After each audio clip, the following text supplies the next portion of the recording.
નમસ્કાર વિદ્યાર્થી મિત્રો, આપ સૌનું હાર્દિક સ્વાગત છે અમારી યુટ્યુબ ચેનલ અતુલ ચાવડા એજ્યુકેશનમાં। તો વિદ્યાર્થી મિત્રો, આજના વિડીયોની અંદરમાં આપણે વાત કરવાના છે જનરલ નોલેજ વિશે, અને જનરલ નોલેજની અંદર આજે આપણે શીખીશું ઇતિહાસ। તો ઇતિહાસના મોસ્ટ એમપી પ્રશ્ન જે તમને સ્પર્ધાત્મક પરીક્ષામાં ખૂબ જ ઉપયોગી થશે, તો એવા પ્રશ્નોની ચર્ચા કરતાં પહેલાં વિદ્યાર્થી મિત્રો, જો તમે અમારી ચેનલ ઉપર નવા હો તો પ્લીઝ ચેનલને સબસ્ક્રાઈબ કરી લેજો અને બાજુનું બેલ આઇકન પ્રેસ કરી લેજો, જેથી કરીને લેટેસ્ટ વિડીયોના નોટિફિકેશન તમને મળતા રહેશે।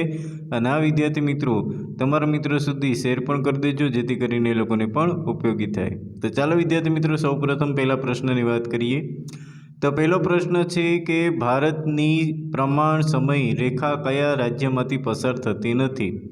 તો આપણે જે ભારતની પ્રમાણ સમય રેખા છે એ કયા રાજ્યમાંથી પસાર થતી નથી? Option A Uttar Pradesh, option B Chhattisgarh, option C Madhya Pradesh અને ઓપ્શન ડી તમિલનાડુ। તો યાદ રાખજો કે કયા રાજ્યમાંથી પસાર નથી થતી, તેનો જવાબ આવશે ઓપ્શન ડી તમિલનાડુમાં। બીજો પ્રશ્ન છે કે ભારતની ઉત્તરે ચીન અને ભારતની વાયવ્યએ કયું આવેલું છે? ઓપ્શન એ છે Bangladesh, option B Pakistan, option C Sri Lanka અને ઓપ્શન ડી નેપાળ। તો યાદ રાખજો કે ઉત્તરે શું આવેલું છે? ચીન। તો ભારતની વાયવ્યએ એટલે કે પશ્ચિમ બાજુ શું આવેલું છે? તો કે પાકિસ્તાન। ત્યાર પછીનો આપણે ત્રીજો છે પ્રશ્ન કે નીચેના પૈકી કયો દેશ ભારતના ક્ષેત્રફળ સંદર્ભે વધુ વિશાળ છે? એટલે ભારતના ક્ષેત્રફળ કરતાં એ દેશનું ક્ષેત્રફળ આપણા કરતાં વધારે છે। Option A Canada, option B England, option C Pakistan અને ઓપ્શન ડી છે થાઈલેન્ડ। તો યાદ રાખજો અને જવાબ આવશે ઓપ્શન એ કેનેડા। ત્યાર પછીનો ચોથો પ્રશ્ન છે કે ભારતના પડોશી દેશોના સંદર્ભે કઈ જોડી અયોગ્ય છે? ઓપ્શન એ છે અફઘાનિસ્તાન ઉત્તર પશ્ચિમમાં, ઓપ્શન બી છે નેપાળ ઉત્તર ધ્રુવમાં, ઓપ્શન સી છે ચીન ઉત્તરમાં અને ઓપ્શન ડી છે બાંગ્લાદેશ પશ્ચિમમાં। તો જવાબ કયો આવશે? જવાબ આવશે ઓપ્શન ડી, કારણ કે બાંગ્લાદેશ છે પશ્ચિમમાં નથી આવેલું, ક્યાં આવેલું છે? પૂર્વમાં। એટલે જવાબ આવશે ઓપ્શન ડી। ત્યાર પછીનો પાંચમો પ્રશ્નની વાત કરીએ કે કઈ પરિસ્થિતિએ ભારતીય સંસ્કૃતિના ઘડતર અને વિકાસમાં પણ મહત્વનો ભાગ ભજવ્યો છે?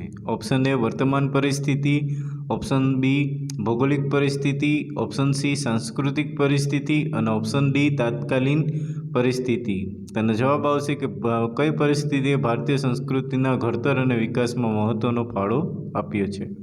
એનો જવાબ આવશે ઓપ્શન બી ભૌગોલિક પરિસ્થિતિ। છઠ્ઠો પ્રશ્ન છે કે નીચે દર્શાવેલા દેશો પાલકની સામુદ્રની અને મનારના અખાત દ્વારા અલગ પડતા જોવા મળે છે?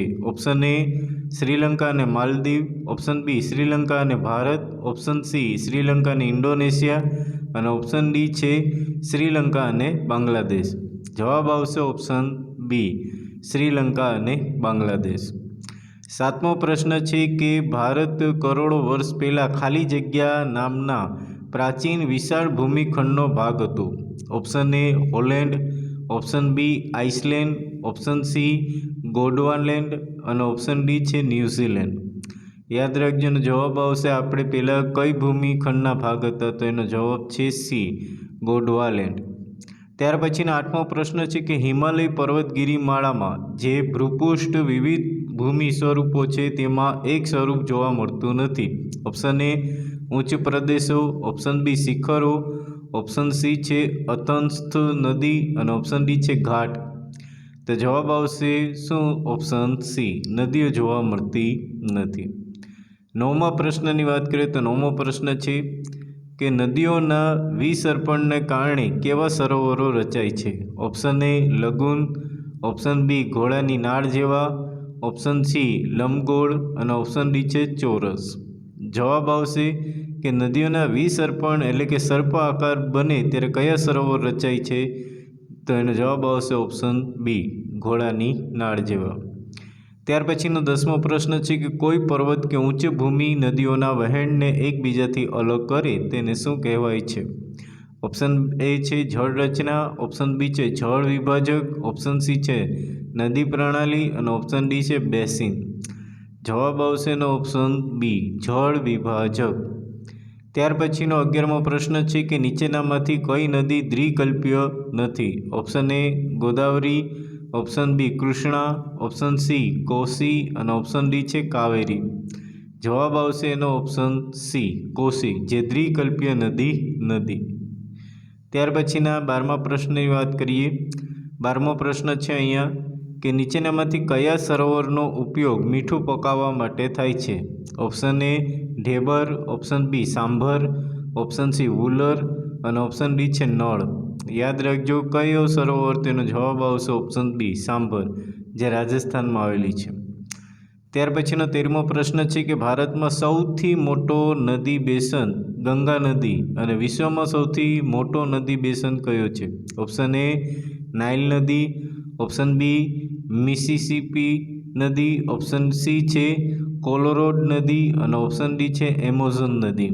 યાદ રાખજો કે આપણી સૌથી મોટી નદી ગંગા નદી છે, જ્યારે વિશ્વની સૌથી મોટી નદી કઈ છે? એમેઝોન નદી. ત્યાર પછીનો 14મો પ્રશ્ન છે કે ભારતના જળ પરિવહન રચના ખાલી જગ્યા રચનાના આધારે કરવામાં આવે છે. ઓપ્શન એ ભૌગોલિક, ઓપ્શન બી પર્યાવરણ, ઓપ્શન સી આનુવંશિક અને ઓપ્શન ડી છે ભૂગર્ભ. યાદ રાખજો એનો જવાબ શું આવશે? ઓપ્શન એ ભૌગોલિક રચનાને આધારે. 15મો પ્રશ્ન છે કે સતલુજ, રાવી, બિયાસ જળના ઉપયોગથી દક્ષિણ પશ્ચિમ ક્ષેત્રમાં સિંચાઈ શક્ય બને છે તે માટેના પ્રદેશોમાં એકનો સમાવેશ થતો નથી. Option A Punjab, option B Haryana, option C Rajasthan અને ઓપ્શન ડી છે ઉત્તરાખંડ. યાદ રાખજો કે ઉત્તરાખંડ છે એ ઉત્તર બાજુ આવેલું છે અને આપણે શું કીધું છે? દક્ષિણ અને પશ્ચિમ ક્ષેત્રોમાં સિંચાઈમાં શક્ય બની છે. તેનો જવાબ આવશે ઓપ્શન ડી. તો મિત્રો આ હતા આપણે મોસ્ટ એમપી પ્રશ્ન, જે તમને પરીક્ષામાં ખૂબ જ ઉપયોગી થશે.